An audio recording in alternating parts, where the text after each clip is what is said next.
Bien, amados, que el Señor les bendiga en esta noche muy especial donde estaremos aprendiendo un poco más acerca de la palabra de Dios. Sean todos bienvenidos en esta noche tan especial en la cual nos unimos desde todas partes del mundo para juntos compartir la palabra del Señor. Así que gracias a cada uno de ustedes que ha separado un momento en su día para venir a escuchar la palabra del Señor, y en esta noche especialmente aprendiendo un poco más acerca de las profecías del fin y en específico acerca de la doctrina del arrebatamiento de la iglesia. Y tenemos en esta ocasión un invitado de lujo, un hermano, amigo en la fe, un hombre de Dios, el doctor Armando Alducin. Así que estamos seguros que será una noche de mucha bendición y edificación para el pueblo de Dios, por lo cual quiero en esta noche, antes de entrar en la transmisión al doctor Armando Alducin,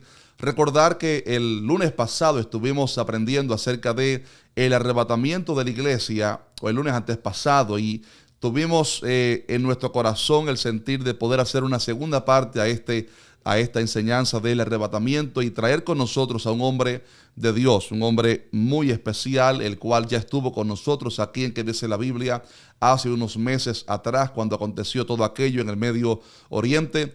Y es un hombre de Dios, ustedes lo conocen ya, el doctor Armando Alducin, un hombre de Dios, maestro en la palabra, un hombre con muchos reconocimientos académicos que avalan su ministerio y su conocimiento teológico, un hombre de Dios que ha tenido un recorrido ministerial extenso y comprobado a través de los años, y que ha bendecido y edificado tanto al pueblo de Dios, y un amante especialmente de las profecías del fin. Pero sobre todo les comento que a mí lo que más me ha bendecido de su vida es su humildad, un hombre de Dios tan accesible, tan humilde, tan sencillo, y ha bendecido mucho mi vida. Por eso quiero que le demos un fuerte aplauso en este día de bienvenida al doctor Armando Alducin. Dios le bendiga, amado. ¿Cómo está, mi hermano querido? Bien, Jaciel, muy bien, gracias a Dios. Gracias por la invitación. Con gusto, con gusto. ¿Cómo está usted y la familia? Todos bien, pues ya con varios nietos. Acaba de nacer el sexto nieto de hace 2 meses. Otra nietecita, la primera mujer neta que tenemos de 3 años. Y pues mi esposa, decimos en México, está como Pepita en comal. O sea, Imagino, ¿verdad? imagino. Reciba a Está la feliz de familia la vida. nuestras felicitaciones. Dicen que los Amado, nietos sí, son el postre de los abuelos. son el postre. Aún estoy llegando allá en unos años, pero mis padres me han comentado la manera como se vive esa experiencia única. Amado doctor Armando, gracias, gracias por estar con nosotros en esta oportunidad, aprendiendo acerca de las profecías del fin. Es para Al nosotros un contrario, privilegio grande. al contrario, es un placer para mí, Jaciel. Gracias, amado.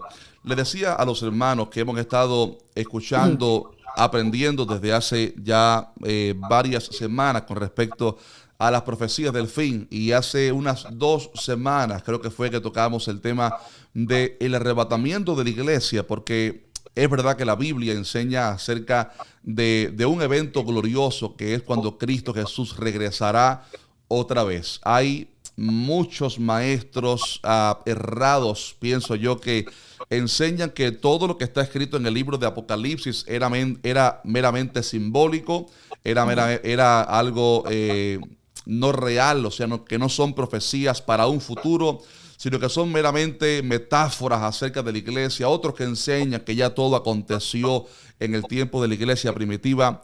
Pero los que creemos en las profecías del fin, creemos que Cristo Jesús no solamente vino por primera vez, sino que Él regresará por segunda vez, y por esto la iglesia lo cree. Y Cristo Jesús un día regresará literal y visiblemente a establecer su reino milenial aquí en la tierra, y todo ojo le verá. Sin embargo, hermano Armando, uno de los temas tan controversiales dentro del cuerpo de Cristo ha sido el tema del arrebatamiento de la iglesia, Porque la Biblia nos da evidencia suficiente para saber que habrá un arrebatamiento, un tiempo glorioso, cuando Cristo Jesús, como la palabra enseña en Tesalonicenses 1, Tesalonicenses 4:16 en adelante, que Él con voz de mando, con voz de arcángel, con trompeta de Dios descenderá del cielo. Y cuando Él suene esa voz de trompeta, entonces la palabra dice que los muertos en Cristo van a resucitar. Y nosotros, a los que estemos vivos en ese entonces, esperemos que sea pronto, seremos arrebatados y transformados en el aire juntamente con ellos para así recibir al Señor en el aire. Y creo que es uno de los temas donde muchos cristianos que creemos en la segunda venida de Cristo estamos de acuerdo que acontecerá un arrebatamiento, pero la controversia ha sucedido en cuanto a en qué momento de esa última semana de Daniel, en qué momento de los 7 años antes del milenio va a acontecer el arrebatamiento. Y en primer lugar quiero preguntarle en esta noche cuáles son algunas de al menos las 3 posturas principales que hay con respecto al momento del arrebatamiento en relación a esos 7 años. Bueno, hay una doctrina que se ha mantenido en debate ya hace muchísimos años, y es precisamente la doctrina que acabas de mencionar, la doctrina del arrebatamiento. Algunos dicen que va a ocurrir antes de la tribulación. Creo que nosotros pertenecemos a ese grupo que se llama el pretribulacionismo. Otros creen que se va a suceder a la mitad de la tribulación, se llama el midtribulacionismo. Otros dicen que hasta después de la tribulación, cuando Jesucristo ya venga, será juntamente con el rapto. Otros dicen que solamente los creyentes espirituales se van a ir. Otros dicen que la palabra, como no aparece la palabra rapto en la iglesia, pues es una doctrina que no debería ser creída, ¿verdad? Esto es absurdo porque la palabra arrebatamiento viene del griego arpazo y del latín raptarus, o sea, el hecho que no esté en el español no significa que porque no está en español no significa que no vaya a haber. Otros piensan, ¿verdad?, de que realmente no va a ser hasta el final de la historia, y así podemos encontrar diferentes posturas acerca del arrebatamiento. Tenemos que entender algo. En Daniel 12:4, hace 2600 años, el ángel Gabriel se le aparece a Daniel y le enseña lo siguiente, que debe cerrar las palabras hasta el tiempo del fin. Muchos correrán de aquí para allá y la ciencia se aumentará. O sea, el ángel le dice a Daniel lo siguiente, Daniel, van a pasar 2600 años. Ahorita tú ni siquiera comprendes lo que te estoy diciendo, ni tampoco la humanidad lo va a comprender hasta después de 2600 años, o sea, en los tiempos del fin o al final de la historia, situación en la cual es muy clara que el mundo se encuentra. Entonces vemos que la revelación de Dios esconde, Dios tiene misterios, y el rapto en 1 Corintios 15, 51 y 52 está considerado por el apóstol Pablo como un misterio. No fue a Santiago, no fue a Juan, no fue a Pedro a quien Dios le reveló la doctrina del rapto. No fue a Jeremías, no fue a Isaías, porque la doctrina del rapto, al considerarse un misterio, significa que algo no había sido revelado en el Antiguo Testamento. Entonces, la palabra mysterion en el griego es una verdad no revelada. Como lo dice Efesios capítulo 3, el misterio de la iglesia no había sido revelado en el Antiguo Testamento. ¿Cuál misterio era? Cristo, la esperanza de gloria, que iba a formar Dios otra entidad completamente diferente a Israel, que no iba a ser Israel y que iba a ser el cuerpo de Cristo, que fue bautizado con el Espíritu Santo en Pentecostés. Entonces, si nosotros entendemos que la doctrina del rapto es una doctrina pues que existe en la Biblia, no vamos a arrancar Juan 14, 1 Corintios 15, 51 al 53, 1 Tesalonicenses 4, 16 y 17, porque ahí está claramente que va a haber una generación que no vamos a gustar la muerte, que vamos a ser sacados del mundo, gloria a Dios, antes de que podamos experimentar la muerte. Esto es básicamente lo que significa la doctrina del rapto. Ahora, ¿por qué Dios? porque no se le dio importancia hace 50 años, hace 100 años, o hace 200 años, o hace 700 años, porque Dios ha considerado que mientras más nos acerquemos más cerca al tiempo final, Él nos va a ir abriendo el entendimiento, como dice Daniel, versículo 12, capítulo 10, muchos serán limpios y emblanquecidos, y los entendidos comprenderán. ¿Qué cosa comprenderemos? Los entendidos, las doctrinas que fueron escondidas a principios del siglo pasado y los siglos pasados, para que nosotros sepamos que ahora llegó la hora en la soberanía de Dios, para que podamos entender que si ahora la doctrina del rapto ha cobrado vigencia y ahora está despertando, y la doctrina de Israel, y en el 48 regresa a Israel, cosa que marca la cuenta regresiva de Dios de las profecías, significa realmente que nos encontramos al final de la historia. Entonces, dentro de estas doctrinas, pues está el famoso post-tribulacionismo, que enseña claramente que viene Jesucristo después de la tribulación o se junta con el rapto. Sin embargo, esto es muy importante de poder entender. Cuando nosotros vemos estas diferencias, tenemos que entender algo. En el arrebatamiento, Zacarías capítulo 14, Cristo desciende con nosotros, con sus santos, pisando el monte de los olivos.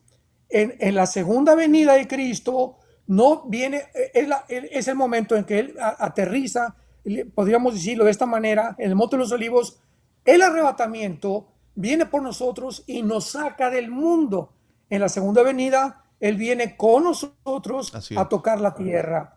En cuarto lugar, Jesús viene por su novia en el arrebatamiento, y Jesús viene con su novia, Apocalipsis 19, primero es la boda del Cordero, inmediatamente, cronológicamente, es la venida de Cristo en Apocalipsis 19, por lo que las bodas del Cordero no van a ser aquí en la tierra. Forzosamente estuvimos en el cielo, como lo dice Juan en Apocalipsis 19. En el arrebatamiento, Jesús viene para recompensarnos y llevarnos al cielo, para que se cumpla 1 Corintios 3, Romanos 14, 10, de que va a haber un tiempo mientras pasa la tribulación en el que nosotros tenemos que ser evaluados conforme a nuestras buenas obras o lo que dejamos de hacer, para que seamos coronados y regresemos con Cristo en segunda venida para poder establecer su reino milenial y determinar los que se van a sentar en los tronos. En el arrebatamiento viene sin ninguna señal. El rapto es importantísimo, inminente. ¿Qué significa esto? Que exactamente igual que la fiesta de las trompetas, que es en el otoño, en septiembre, octubre de nuestro calendario, no va a haber ninguna señal. En la segunda venida de Cristo, el cielo se oscurecerá, la luna se volverá como sangre, vendrán fenómenos cósmicos. Y por cierto, aprovecho para decir que esta es la barbaridad. Ahora el pasado eclipse, que comenzaron a profetizar y a enseñar que venía Cristo, que se acababa el mundo, que era la tercera guerra mundial. Por el amor de Dios, los eclipses relacionados en la Biblia, Joel 2, Apocalipsis capítulo 11, Mateo capítulo 24, etcétera, etcétera, son globales. Y el eclipse hace poco fue parcial, parte de México, parte de Estados Unidos. ¿Cómo podemos relacionar esto y atrevernos a hacer un amarillismo profético? Entonces, esto es muy importante de entender, que esta es la razón por la cual el arrebatamiento es antes de la segunda venida. Y finalmente, el arrebatamiento viene en cualquier momento. La segunda venida viene con muchas señales y comienza la tribulación con el arrebatamiento, y Jesús viene como la estrella de la mañana, y Jesús viene como el sol de justicia en la segunda venida de Jesucristo. Tremendo. Son las diferencias entre el arrebatamiento y la segunda venida. Esa palabra, amado, que usted dice que el arrebatamiento es algo inminente, es algo que nos da mucha luz para saber que una de las cosas que dijo un maestro hace poco es que uno de los motivos por los cuales él creía que el arrebatamiento es primero es porque es algo inminente.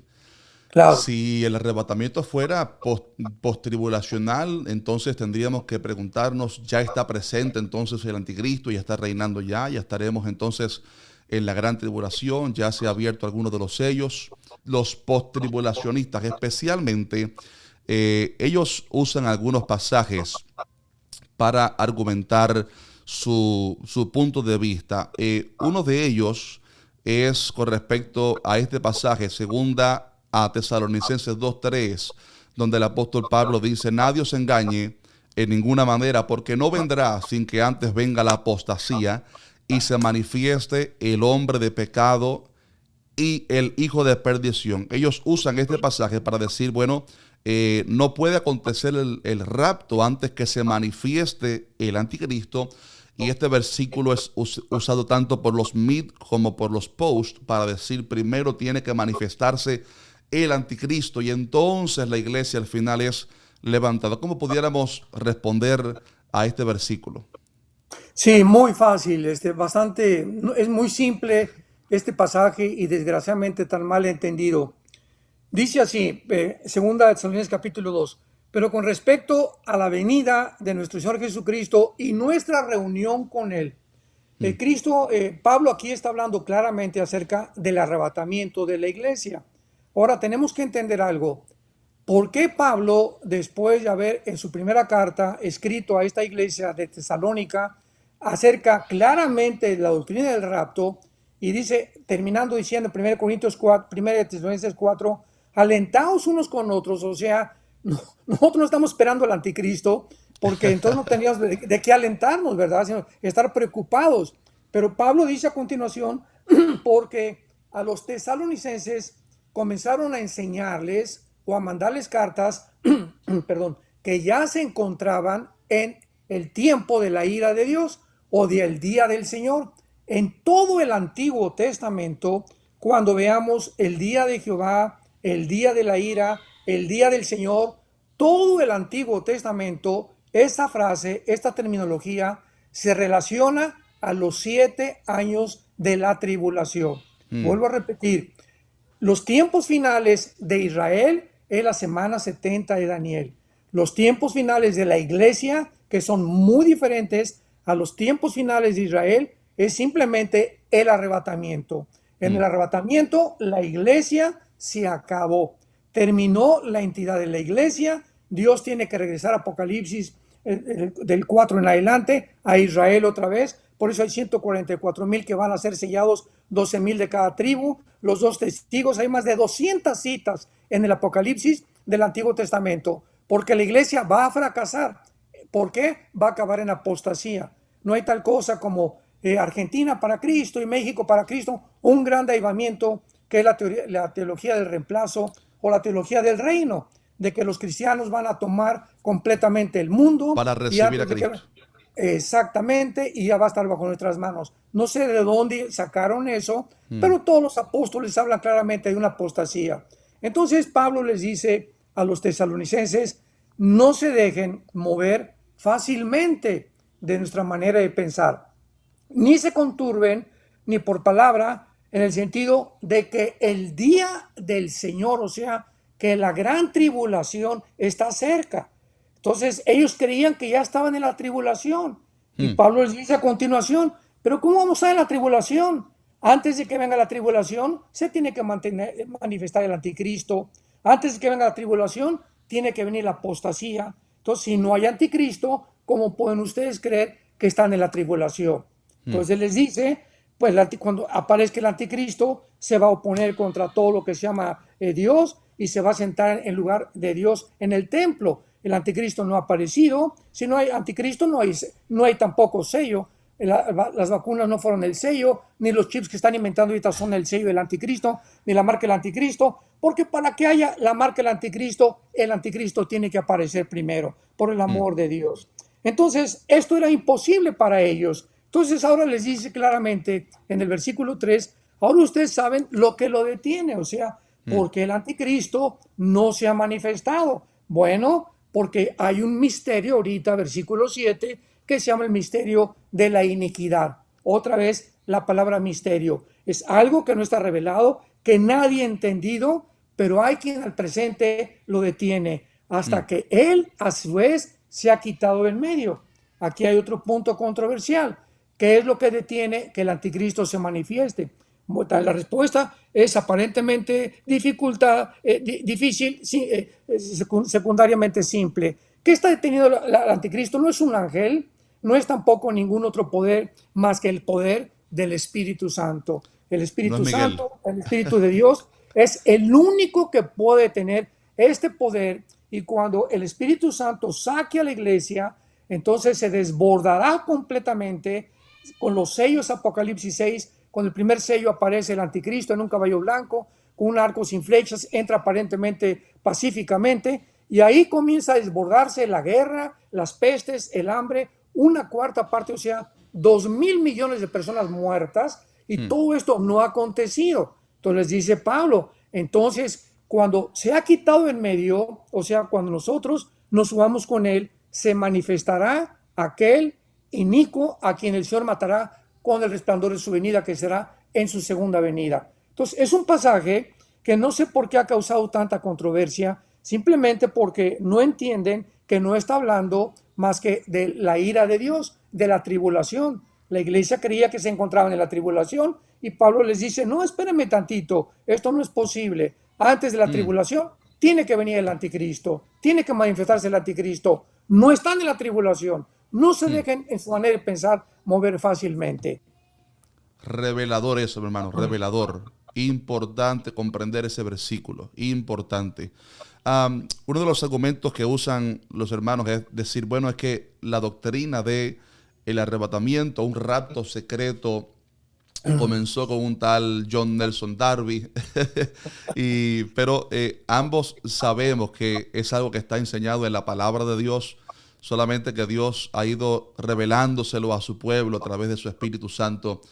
Son como misterios escondidos en la palabra, pero que no son revelados hasta un tiempo, ¿verdad? Que llega cuando Dios muestra aquella gran verdad, pero al analizar de dónde viene esa doctrina, no tenemos que ir a la historia, tenemos que ir a la palabra de Dios, a ver si es algo bíblico mandado por Dios en su palabra. Yo iba a preguntarle cuáles argumentos bíblicos tenemos nosotros para creer entonces que el arrebatamiento es antes de la manifestación del anticristo, pero creo que ya usted ha dado el primero contundente. Para mí ese es uno de los versículos, amado, más contundentes de la Biblia, que nos demuestran que el arrebatamiento es primero, no vendrá sin que antes, o sea, no puede manifestarse, porque hay quien al presente lo detiene y no habla de un qué, de algo, como una vez que alguien me dijo, es algo, es un sistema político, sino que habla de una persona, de una persona, es quien le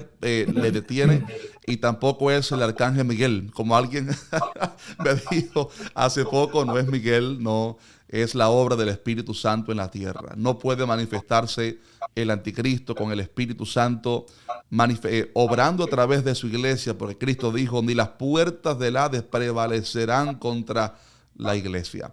¿Pudiera acaso brindarnos, amado, aunque sea dos argumentos bíblicos más para dejar claro en esta noche eso de que el arrebatamiento es primero, aunque sea un par de ellos?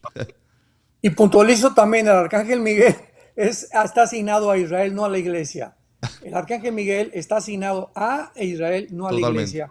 Bueno, mira, Jaciel, en primer lugar, la semana 70 de Daniel, claramente dice Daniel 9:24, 70 semanas están determinadas sobre tu pueblo y sobre la santa ciudad que es Jerusalén. O sea, estos 7 años de tribulación es el tiempo de la angustia para Jacob. Jeremías capítulo 30. No tiene que ver absolutamente nada con la iglesia. Dios siempre ha separado desde el principio de la creación a su pueblo de sus juicios. A Noé le dijo, métete al arca. No se nos manda a nosotros detener el diluvio ni todo lo que se viene sobre el mundo. Se nos manda meternos al arca, porque el momento que es Cristo nuestra salvación, el momento en que te comenzamos a regresar a Jesús y a tener esa comunión diaria con Él, estar en la palabra diaria, va a caer el mundo, va a caer el petróleo, va a caer el peso, va a caer el dólar, va a haber tercera guerra mundial y todo lo que exista. A nosotros no nos va a tocar absolutamente nada, porque estamos protegidos bajo las alas del Altísimo. Él es nuestro torre fuerte, etcétera, etcétera. A Lot le dijo, salte Lot, y hasta que no salgas de Sodoma, no puedo destruir Sodoma y Gomorra. A los israelitas en Egipto, Dios le dijo, ustedes van a estar aquí en este territorio, la tierra de José, mientras las 10 plagas caen sobre Egipto. Dios siempre separa a su pueblo de sus juicios. En tercer lugar, la iglesia en Apocalipsis desaparece completamente en el capítulo 3. Ahí ya no vuelve a aparecer la iglesia hasta el capítulo 19, regresando con Jesucristo. Y veamos una de las evidencias más grandes de que nosotros no vamos a estar aquí en la tribulación, en Apocalipsis capítulo 4, con los ancianos que Juan ve en el cielo. Dice la Biblia en Apocalipsis 4, versículo 4, y alrededor del trono, 24 tronos, leamos con mucho cuidado, sentados en tronos, a 24 ancianos vestidos de ropas blancas, con coronas en sus cabezas, y salían tronos del trono de Dios. Vemos aquí a 24 ancianos juzgados, recompensados, entronados y vestidos de blanco. La palabra ancianos, presbúteros, por favor, abramos nuestros oídos, es el título que se les da única y exclusivamente a los líderes de las iglesias. Hechos 4:23, Hechos 15:22, Hechos 20:17, 1 Timoteo 5:17, Tito 1:5. Solamente a los líderes de la iglesia se les da el título, la palabra griega, presbúteros. Ahora bien, están sentados sobre tronos, lo cual Cristo prometió específicamente, Apocalipsis 3:21, a la iglesia. Al que venciere, se sentará en mi trono, como yo he vencido, como me he sentado con el Padre en el trono. Están ya coronados. Los ángeles jamás se menciona en la Biblia que sean coronados. Y finalmente en Apocalipsis 5, versículo 8, estos ancianos están cantando una alabanza. Esto es importantísimo, que solo los cristianos, ni siquiera los judíos, podemos cantar. Apocalipsis 5, 8. Cuando hubo tomado el libro, comenzaron a tomar las arpas llenas de oro, de incienso, las oraciones de los santos, y cantaban: digno eres de tomar el libro, porque tú fuiste inmolado y con tu sangre nos has redimido. Así que los ángeles no pueden haber sido redimidos con la sangre de Cristo. Estos ancianos indudablemente representan a la iglesia en el cielo antes de la tribulación. Profundo eso, profundo eso. Gloria a Dios. Por lo cual, amados, bíblicamente está demostrado, primero es el arrebatamiento de la iglesia. No sé por qué hay gente enfocada en esperar, como he escuchado, no es que la iglesia tiene que pagar el precio. ¿Cuál precio? Si fuimos comprados a través de un solo precio, la sangre de Cristo. Y somos salvos a través de esa sangre derramada. Un último versículo que me bendice a mí mucho, doctor Armando, es lo que se le dice a la iglesia de Filadelfia: por cuanto has guardado la palabra de mi paciencia, yo también te guardaré de la hora de la prueba que ha de venir sobre el mundo entero para probar a los que moran sobre la tierra. En fin, habla de una tribulación en singular para toda la tierra, y habla acerca de te guardaré de, no dice te guardaré en la hora, sino te guardaré de, te voy a guardar de esa tribulación.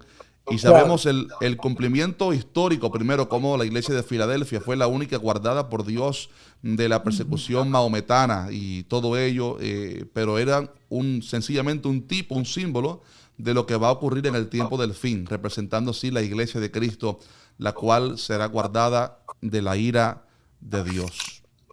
Gloria a Dios. ¿Algo más, amado, que quisiera sumar? ¿Me hablas a mí? Sí. Algo más en tono de conclusión. Aquí estoy leyendo los comentarios de los hermanos y aquí estoy. Sí, ¿Alguna palabra última a manera de conclusión? Sí, otra cosa muy importante. En Mateo 24, Cristo dice claramente, ¿verdad?, que entonces será predicado el evangelio y entonces vendrá el fin.